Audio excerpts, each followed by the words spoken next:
All right, so let's take a look at how to set up the robot. Now, here at the very bottom of my screen, it's kind of hard to see. Can you see that, Nate? Mm-hmm. So here's a little button here, Expert Properties.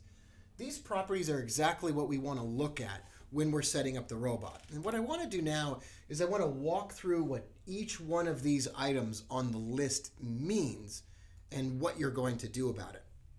Can you see that all right, Nate? Pretty visible? Yeah. All right. Good. Just double checking, making sure everybody can see everything. The first thing you get on the robot is a warning. That warning lets you know that you ought to run this robot on a demonstration trading account before you go live. I think that makes a lot of sense. Also, you can download the full robots guide, and it gives you a nice little link there. The next thing is a magic number. You don't touch the magic number.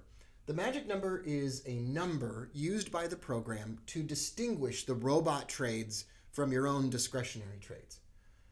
Candles back refers to a Knoxville divergence setting, and we leave that at 30. Slippage and max spread, both set at 5, refer to the maximum slippage and spread that you want the robot to trade with. So in a fast-moving market, if the market is moving too quickly to open your trades at the levels that the robot wanted, it won't take the trade at all. This prevents you from getting into trades in a fast-moving market at prices that are disadvantageous to you. First trade lots and second trade lots. Now this is where things get interesting. When you first start trading with the robot, what I want to ask you to do is trade with 0.01 and 0.03. That's 1 micro lot and 3 micro lots. The first trade that we take is just 1 micro lot, 10 cents a pip. And that means you can run this robot with a very small trading account, even $100 in your trading account. The second trade size is always 3 times greater than the first trade size. And the reason for that is that we want to give the second trade a little bit of weight and power to it, so that when the first trade doesn't work out, and it will most of the time, that the second trade opens and it's got a larger trade size, and we can quickly use that larger trade size to get our trade out of trouble. Pips to trade to can be any number that you want, but when trading on a 1-minute chart, I like to set this number to 20. So pips to trade to, I like to set that number to 20. The default is having no stop loss, and I'll explain more about why that is in later videos. But that's the way we want to do it. We want to first set it up with no stop loss. You can add a stop loss in dollars right here in that column.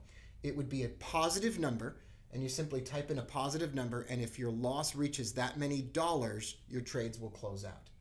Now the profit target in dollars is the next setting. What I like to do is just ask the robot to make 10 or 13 pips. So for trading 10 cents a pip, if we're looking for 13 pips, let's just say we're going to go for $1.30 on the first trade, and let's say on the second trade, we're going to go for exactly the same. We're going to go for $1.30. Now you might say to yourself, wow, that doesn't sound like a lot of money. Well, it's not a lot of money, and we're just setting this up for the very beginning. Later on in these videos, I'll explain how we scale up and increase our trade sizes and our profit targets. But we never want to just sort of open up a robot and pretend that we're going to become millionaires overnight. We want to start really small. And let me just stop here for a moment and give you a warning. There have been people that have downloaded this robot, put it on their charts, jacked up the trade size, and made a lot of money every day. And then one day a trade goes wrong, computer turns off, something happens, and everything blows up because they didn't start small. So before we continue, I just want to remind you, start small and work up from there from week to week. Okay, when we come back, we'll walk through the rest of these settings.